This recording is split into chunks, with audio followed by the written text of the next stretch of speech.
Olá a todos, estamos aqui mais uma vez na Lapa, na sede do Partido Social Democrata, onde vamos entrevistar o seu secretário-geral, José Silvano. Bem-vindo, Sr. Deputado. Também, muito obrigado.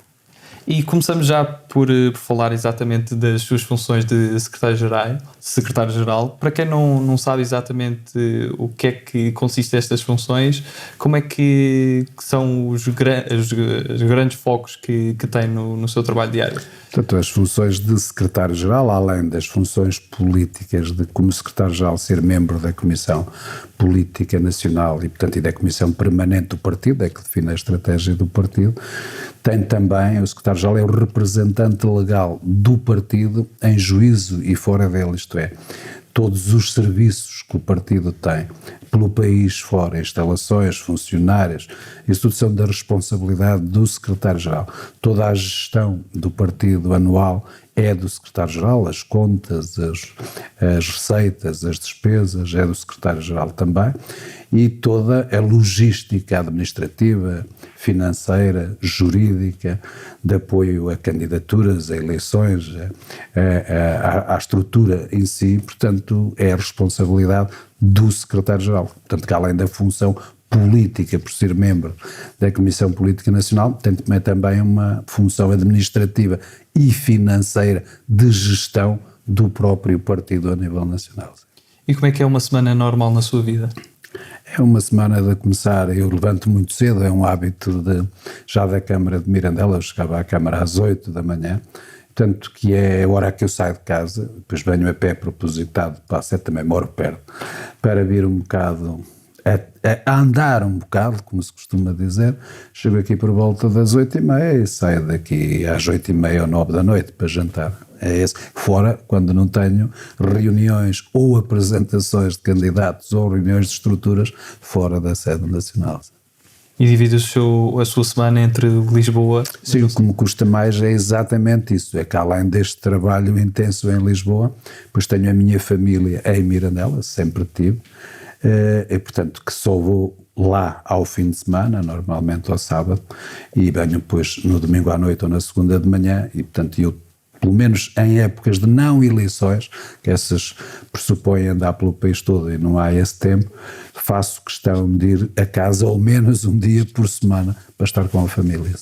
E nasceu em Abassas, em Vila Real, e estudou lá até à 4ª classe. É verdade. Como é que foi essa infância antes do 25 de Abril e como é que era a realidade da região? É difícil, portanto, essa questão é assim, eu sou de uma aldeia, da freguesia de Abassas, que é uma terra de vinho do Porto, portanto pertence ao Douro, na fase do Conselho de Vila Real mais virado para o Douro, para a Régua. E, portanto, os meus pais trabalhavam na agricultura e tinham um pequeno comércio. E, portanto, a minha infância é um bocado passada na aldeia, dos primeiros anos até ir para a escola primária, era essa a realidade. Depois fiz a escola primária em Abassas, depois passei automaticamente para Vila Real para poder continuar os estudos depois, fazer os 7 anos, que era juntámos o ensino preparatório e secundário todo no mesmo, era o 7º ano antigo, que foi em Vila Real. Portanto, era uma infância tranquila, calma, ligada ao mundo rural, isso era de certeza absoluta, porque era o meu mundo, e é esse mundo que eu tinha na minha frente naquela altura, e outro mundo só se abriu quando de facto fui para Coimbra depois estudar Direito depois do 7º ano. E porquê que escolheu Direito? Eu não imagino, acho que foi, eu fui para Letras, havia no antigo 5º ano, antes de se ir para o 6º ou 7º, de escolher uma das variantes, Letras ou Ciências, na altura era assim tão simples, era Letras ou Ciências. Eu como achava que tinha mais vocação para as letras, portanto escolhi letras dentro dos cursos que havia de letras, o que teria mais potencialidades de emprego, na altura, hoje não é assim, mas na altura, e de dar mais possibilidades de fazer qualquer coisa quando houvesse emprego era Direito, e foi isso que eu fui, não foi por uma vocação específica, foi mais pela utilidade do curso dentro dos cursos de letras. E como sabemos, Coimbra tem uma vida académica muito intensa. E que eu nunca pensei sequer meter-me na política em Coimbra, porque do meio onde vinha não havia muita política ativa, não havia, nem em casa, nem na família. nem em Vila Real, porque muito do tempo foi passado antes do 25 de Abril, portanto era tudo calmo e sossegado. E depois, quando fui para Coimbra, a seguir, passado já 2 ou 3 anos do 25 de Abril, em que estava a política a ferver, como é que se pode dizer nessa altura, 77, 78, por aí, em que as lutas académicas aqueciam, naquela altura, e Coimbra tinha uma tradição arraigada nessa matéria do associativismo. E um dia fui a uma reunião de uma Assembleia Magna em Coimbra, no Teatro Gil Vicente, porque queria ter aulas, e na altura discutia-se as votações, mas era para fazer greve às aulas. E eu, como também não conhecia muito o ambiente, nem estava na altura em nenhuma política ativa de juventude, fui lá assistir a uma Assembleia Magna e quando chegou à votação, as pessoas, era a votação a favor ou contra a greve. E eu votei contra a greve, e só dei conta quando me deitaram do primeiro andar do Gil Vicente, do balcão, para a plateia, que estava completamente cheia, que é em cima de pessoas, foi a minha sorte. E eu, naquela altura, foi acho que a única reflexão política que fiz na minha vida, que é, se é para isto, e se é isto que está em causa aqui, então a partir de hoje eu vou meter na política a sério e filia-me na JSD, e entretanto depois participei na vida académica. Mas foi um impulso de um facto que me fez despertar para isso, não foi mais nada. Não foi vocação também. E depois desempenhando funções de dirigente? Depois com essa participação estive na Direção-Geral da Associação Académica de Coimbra, também estive na mesa da Assembleia Magna, Natal, onde eu comecei a virar do balcão para a plateia, porque éramos tão poucos a votar contra a greve, que aquilo era fácil. Naquela altura as pessoas hoje não compreendem, mas naquela altura quem divergisse quase da unanimidade acontecia mesmo alguma coisa, era essa a questão. E depois, da minha vida foi um bocado dentro da JST de Coimbra, que também fui presidente da JST de Coimbra e também depois estive na Associação Académica até acabar o curso em Coimbra. E sente que ainda é difícil remar contra a corrente?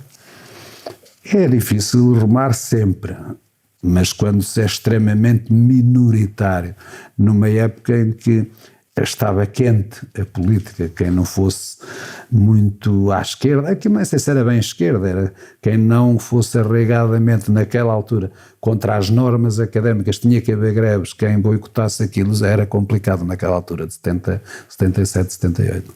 E ocupando o pluricultural também havia dificuldade? Sim, muitas. O pluricultural era o mais difícil da Associação Académica, porque a Associação Académica os eleitos só geriam a cultura no aspecto administrativo, porque depois a associação era constituída por célebres organismos autónomos que vêm dessa altura, que era o GEFAC, o CITAC, o Grupo de Fado, em que eram extremamente, toda aquela gente era politicamente afeta ou ao UEC ou ao UDP naquela altura, e com raízes e tradições próprias, arraigadas. E éramos nós que distribuíamos os subsídios, ou seja, eles dependiam da direção da associação. Naquela altura, fácil é compreender que as relações entre uns e outros não eram fáceis. Nessa altura já não foi no meu ano, mas foi num dos primeiros anos em que a JST ganhou a associação, até ficaram sequestrados os dirigentes dentro do edifício da Associação Académica, porque os grupos autónomos tinham a força toda ali. Também eram, de facto, a cultura de Coimbra baseava-se naqueles grupos. Ainda hoje tem tradição, mas na altura eram muito ideológicos, era a época da ideologia política ativa, e por isso a associação tinha sido dominada sempre pela esquerda até à primeira eleição, que acho que foi em 78, 79, e portanto foi um choque entre quem dirigia a associação do que era costume, e portanto vieram ao de cima essas tendências naturais da ideologia daquela altura, portanto não era fácil gerir o setor cultural da Associação Académica.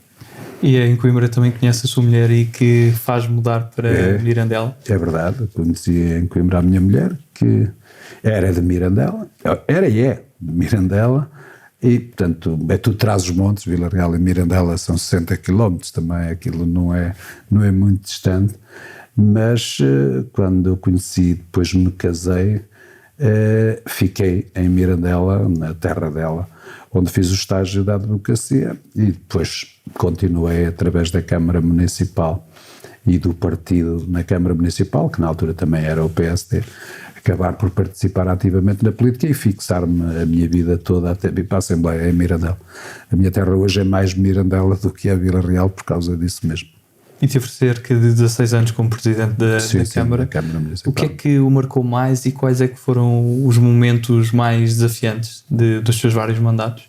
Da Câmara? Da Câmara. Eu, em Mirandela, em termos de Câmara, a mim cativa-me duas coisas, e acho que foi isso que faz os resultados eleitorais. É claro que a obra conta, claro que a personalidade conta tudo para ganhar umas eleições. Mas eu ganhei 5 mandatos seguidos, depois saí no meio de um deles, percebi uma coisa, que é as alturas mais, ou os mandatos mais fáceis de ganhar foi aqueles onde o orgulho dos mirandelenses ficou mais em cima. Isto é, a principal marca que eu tenho do meu tempo de autarca e de que a população melhor entende e melhor reconhece é de facto, mais do que a obra, mais do que a coisa, é o orgulho de ser daquela terra e ver realizado ou ver alguém que reivindica para aquela terra o que as pessoas acham que merece. Eu, num dos mandatos, que acho que foi no penúltimo, havia uma determinação do governo da altura de fazer uma reestruturação de serviços que levava à desertificação dos concelhos mais pequenos, nomeadamente Mirandela, que fica longe. E então era tirar a maternidade, tirar a urgência médico-cirúrgica e acabarem com a linha do TUA. Foi tudo na mesma altura. E eu consegui, misturando as 3 situações, fazer um ato de reivindicação que demorou mais de 3 ou 4 meses, onde a população toda veio à rua com cartazes próprios e tudo, e de facto senti uma cidade inteira à volta do orgulho de ser Mirandela e de querer as coisas que acham que tinham direito. E isso no final do mandato deu-me uma das melhores votações de sempre na Câmara de Mirandela, isto é, cheguei à conclusão de que às vezes a argamassa que cimenta a relação entre o eleito e o eleitor não é bem só o fazer, as pessoas dizem que é só o fazer, mas é de facto a identificação que eles têm ou não no dirigente que tem ali, no seu presidente da Câmara na altura, em que percebem que existe ali uma simbiose entre os valores culturais e aquilo que as pessoas necessitam nos serviços públicos para que o orgulho deles fique e continue a ser preservado em termos de futuro. E conseguiu-se com isso. Mirandela não tinha nessa altura uma Direção Regional da Agricultura do Norte, só tínhamos a Direção Regional da Agricultura de Trás-os-Montes. Portanto, quando o sistema era acabar com tudo, depois daquela luta toda, acabou Mirandela por reforçar a Direção Regional da Agricultura, que já não era só do Trás-os-Montes, ficou do Norte.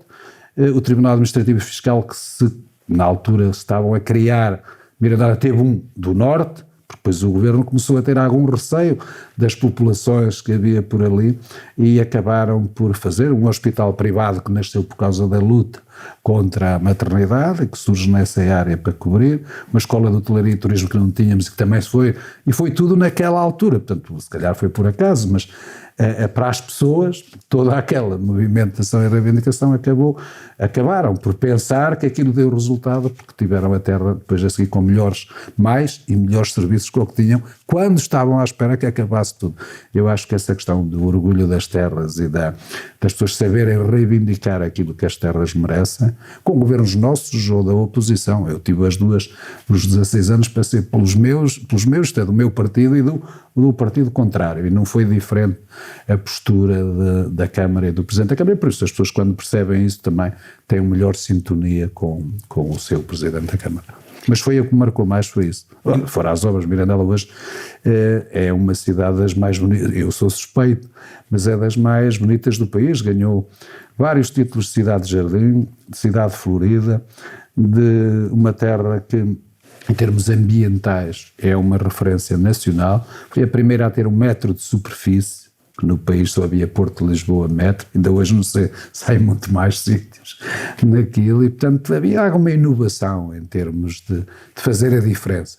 E isso depois catapulta um bocado as terras para um conhecimento diferente. E ficaram também famosos uns cartazes, nomeadamente, que diziam aqui... Foi nessas lutas, nessas lutas que Mirandela tinha, nós éramos criativos. Também tinha, esta dos cartazes foi Aqui termina o Portugal das oportunidades, era o que ele dizia, Portugal das oportunidades, porque aquilo, a comunicação social depois descobria aquilo, lá não dizia que terminava Portugal, era o Portugal das oportunidades, portanto a partir dali era espanhol, em oportunidades, mas o objetivo era esse. E outra foi, fizemos na altura uma manifestação de carros, em que não podíamos impedir o trânsito no IP4, que era esse o nosso objetivo, porque a polícia estava lá toda, e a guarda, nós não podíamos impedir o trânsito, portanto está lá parados. Então inventamos uma coisa, uma fila de carros enorme, com 400 ou 500 carros, em que começavam em Mirandela e circulavam, tinham que entrar na IP4, de um lado, e depois saíam no outro, para Mirandela. Ora, isto depois fechou, porque andavam assim e não paravam, e a polícia não podia fazer rigorosamente nada, mas os carros ficaram parados. Mas aquilo não havia, ninguém pedia a EP4, os carros circulavam, só que depois já não se podia seguir. Isto era, naquela altura, éramos criativos, pelo menos. E essa desertificação, por exemplo, em Mirandela, os números têm perdido cerca de quase 10 mil habitantes em várias décadas. Sente que há uma lógica, sobretudo no mundo político, muito focada no litoral e de um esquecimento muito grande por tudo o que é o interior do nosso país? É no mundo político não só nacional, também é em termos locais, porque nós, quando comparamos o interior com o litoral, vimos essa desertificação, mas depois, se for ao próprio interior, ao próprio concelho, vimos a mesma, entre a cidade e o resto das aldeias. Eu, quando fui a primeira vez presidente da Câmara de Mirandela, tinha 2/3, Mirandela tem cerca de 36 mil habitantes, tinha 2/3 no meio rural, 1/3 na cidade. Quando saí de lá como presidente da Câmara, já tinha 50-50 entre a cidade e as aldeias. E hoje já tem mais a cidade do que o conjunto das aldeias. Portanto, a desertificação também se faz nos próprios concelhos. A cidade fixa aquilo que sai das freguesias. O que é importante é pelo menos que se fixe lá. E isso já é importante. E Mirandela, a cidade tem crescido significativamente, ao contrário da grande parte dos concelhos do distrito de Bragança. Só Mirandela e Bragança há que se mantém ainda com uma população significativa, mas concentrada essencialmente nas sedes do concelho e não no meio rural. E, portanto, a desertificação é igual. Mas eu acho que existe não é preconceito, acho que também não vamos lá mas que existe uma diferenciação significativa que leva às assimetrias. Qual é? É quando o poder central fixa postos de trabalho, fábricas das grandes empresas no litoral. E o litoral porquê? Porque tem lá os aeroportos, tem lá os portos de mar, tem lá as estradas melhores, os nós. É para se ver que a IP4 foi a última estrada A4 a última autoestrada a ser construída, quando devia ter sido a primeira, porque havia dificuldades de acesso. E, portanto, isto demonstra aqui a falta de aposta, porque depois é o ciclo vicioso. Se não há gente, não são precisas infraestruturas; se não há infraestruturas, não há gente. E, portanto, existe essa macrocefalia nacional, porque os votos estão concentrados depois num conjunto de sítios, e a política tem que ser mais dirigida, senão não se ganha eleições, por muita vontade que se tem. E depois também, acho que as pessoas já estão a perceber hoje, mas na altura, há uns anos atrás não percebiam, é que se houver muita desertificação, também o litoral fica mal, porque depois vive pior do que vive o interior, por causa da qualidade de vida que existe. E, portanto, hoje acho que as pessoas já são mais sensíveis a estas problemáticas da sustentabilidade e da qualidade de vida. Acho que aos poucos as próprias políticas nacionais também vão mudando para que isto se atenue. Acho que houve uma época em que isto se desenvolveu negativamente, mas acho que naturalmente se vai fazendo esse equilíbrio. Agora acho que nunca se vai conseguir sem a regionalização. Eu sou insuspeito, porque o PSD fez, quando foi o primeiro referendo da regionalização, foi contra, e eu fui a favor, em Trás-os-Montes, a favor da regionalização.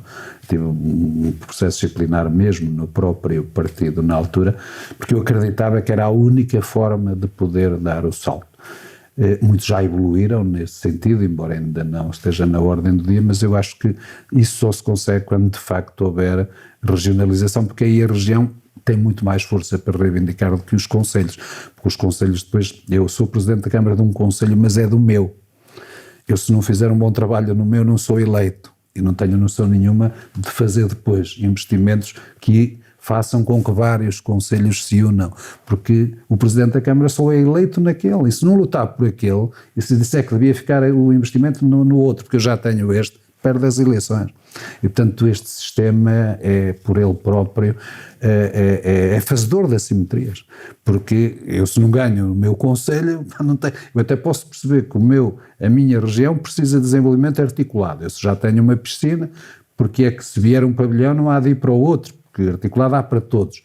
Mas se eu não reivindicar para o meu, a seguir perco as eleições, por isso só os presidentes de Câmara não resolvem o problema. E foi eleito em 2015 por Bragança deputado e agora em 2019 por Lisboa, também deputado à Assembleia da República. E levaram-me a mal imensamente, porque eu já nem podia ir a Bragança nessa altura, ou a Mirandela, porque as pessoas achavam que eu tinha trocado Bragança por Lisboa, ou o distrito de Bragança por Lisboa.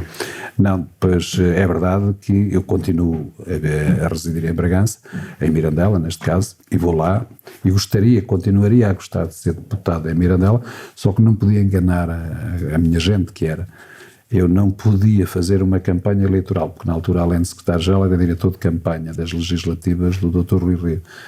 E eu não tinha nenhuma hipótese, durante 3, 4 meses antes das eleições, ir ao meu distrito. Eu também não compreendia, nem estava para a ouvir as críticas de que este quer ser eleito e não põe cá os pés. E, portanto, era mais fácil ser em Lisboa para cumprir este objetivo do que ser em Bragança com este engano de nem sequer fazer campanha. E, portanto, como estava todo o trabalho centrado aqui no país, foi mais fácil ser candidato em Lisboa, porque tem muitos deputados e não se conhecem tanto, do que em Bragança, que elege 2 do PSD e 1 do PS, onde as pessoas são conhecidas. E, portanto, a forma que fiz foi, eu não vou prejudicar o meu distrito, meto na mesma os 2 deputados, se eu tenho a oportunidade de ir por Lisboa, então eu vou por Lisboa. Aqui fiz ao contrário, em vez de foi as assimetrias entre o litoral e o interior, foi o interior que veio dominar um bocado o litoral, o que também não é mau. E nos diversos anos na Assembleia da República, quais é que foram os momentos mais marcantes desses 2 mandatos? Bom, o primeiro, quando se chega, é sempre um momento marcante, quem já vem com uma determinada idade para a Assembleia. Aliás, eu quando vim para aqui já não contava vir, porque já tinha terminado a minha carreira autárquica, já estava realizado, pelo menos naquilo que eu queria da política, que era a política de proximidade, portanto não estava já com este objetivo na cabeça. Mas, no entanto, quando me foi feito o desafio, aceitei e vim, e portanto, quando se chega aqui é tudo novo, portanto esse é um momento marcante sempre.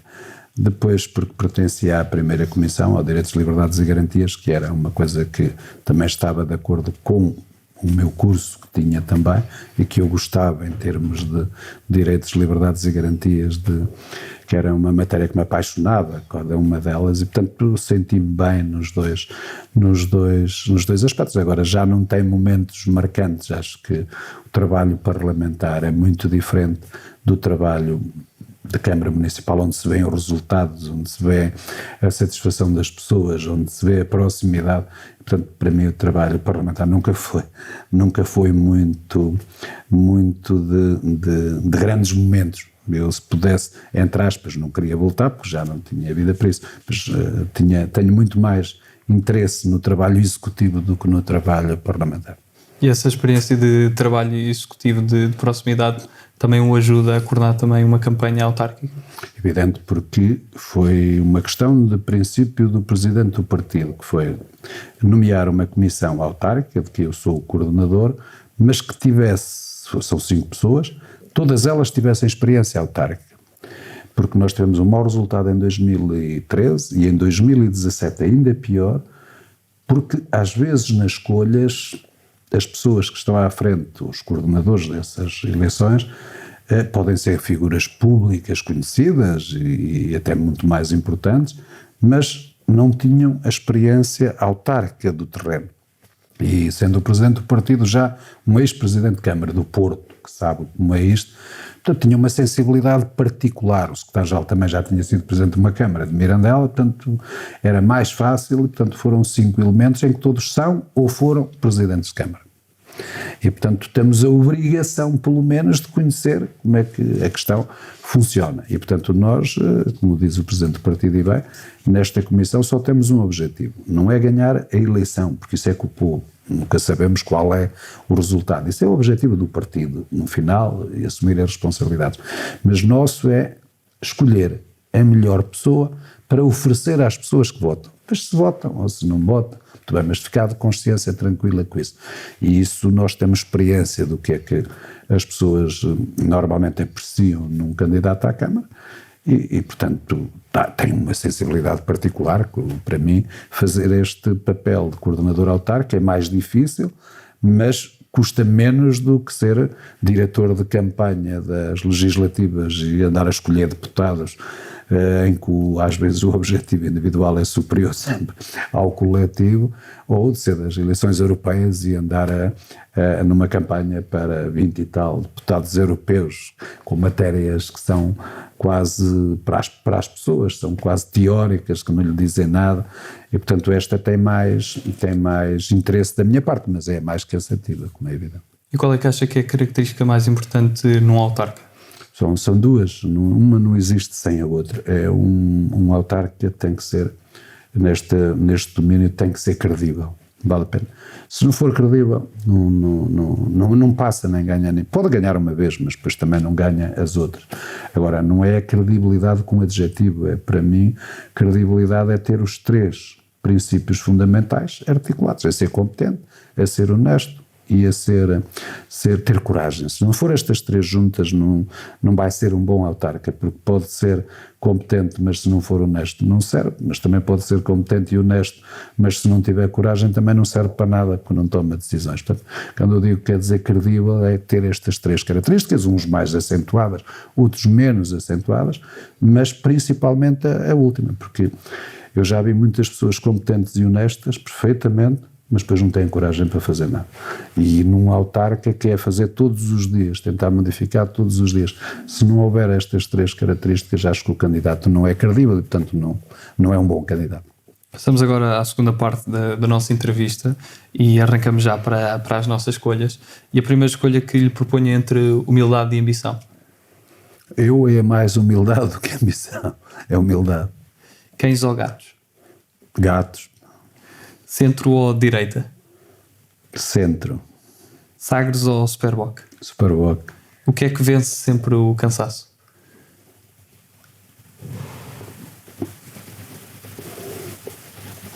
Para mim é a realização pessoal. Jorge Palma ou José Cid? Jorge Palma. Campo ou cidade? Campo. Pragmatismo ou ponderação? Pragmatismo. Partido ou país? País. Eixo do mal ou circulatura do quadrado? As duas já bem odiava em escolha, mas circulatura do quadrado. Biden ou Boris Johnson? Biden de longe. Hermano José ou Ricardo Araújo Pereira? Ricardo Araújo Pereira. Sonho ou realidade? A realidade. 230 ou 180? 180. E se tivesse a oportunidade para convidar uma pessoa com quem nunca tenha almoçado, nomeadamente por admirar, seja ela personalidade nacional ou internacional, quem é que seria essa pessoa? Mas pode ser... Fora do mundo da política dentro, também, de onde quiser. Barack Obama. E qual é que seria o prato principal? Cozida à portuguesa, era a única que podia ser. E qual seria a primeira pergunta que lhe fazia? Se depois de ser presidente dos Estados Unidos continuava com o mesmo sonho para a América. E qual é aquele país que nunca visitou e gostaria mesmo de visitar? A Birmânia. E tem assim algum livro preferido, alguma obra literária? Tenho um que já li, sei lá, 7, 8, 9 vezes, que são Os Maias do Eça de Queiroz, continuo a ler aquilo. E em termos de filmes? Em termos de filmes, gostei imenso do Oficial e Cavalheiro da minha juventude, porque acho que mostra as duas partes de levar a vida muito mais despreocupada e com algum encanto que eu lhe chamo charme nesta idade, mas não. E no mundo da música? No mundo da música gosto imenso de música clássica, sou apaixonado por Pavarotti, as minhas campanhas em Mirandela tinham sempre uma música do Pavarotti. E qual é o seu maior sonho? O maior sonho é chegar aos 70 anos, já só faltam 6, não é? Mas chegar aos 70 anos e poder dizer, agora vou descansar, e ninguém mais me chatear da cabeça. E até lá, se o PSD ganhasse as eleições, admitiria fazer parte do... Só até aos 70. Só até aos 70? Só até aos 70. E qual é para si o acontecimento mais marcante da nossa história? Da história de Portugal, para mim, são os descobrimentos, é a grande mudança da nossa história.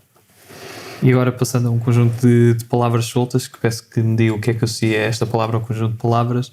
A primeira são um conjunto de palavras. Aqui termina Portugal. É a Mirandela. Então. Bloco Central.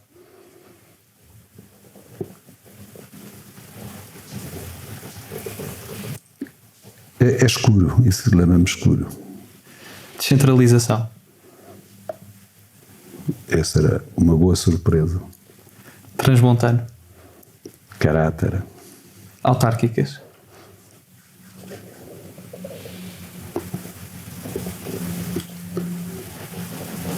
É resultados, autárquicas é resultados. Revisão Constitucional.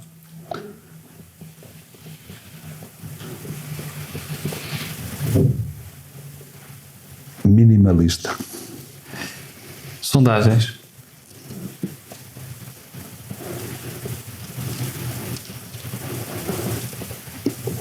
São momentos de humor. Conquistas. Conquistas são desejos. Saudade. Saudade são lágrimas, isso. Família. Coração, pá. O que é que o mundo político e aqueles que exercem funções públicas poderiam fazer melhor para que houvesse mais confiança por parte dos cidadãos? Primeiro a proximidade, acho que isso falta em muitos políticos, e isso os cidadãos, o Marcelo é um exemplo disso, a proximidade ajuda à confiança, mesmo que ela possa não existir, mas ajuda. E a segunda era essencialmente a parte de competência, que acho que tem havido bastante falta dela na política. E se pudesse resumir Portugal numa palavra, que palavra escolhia?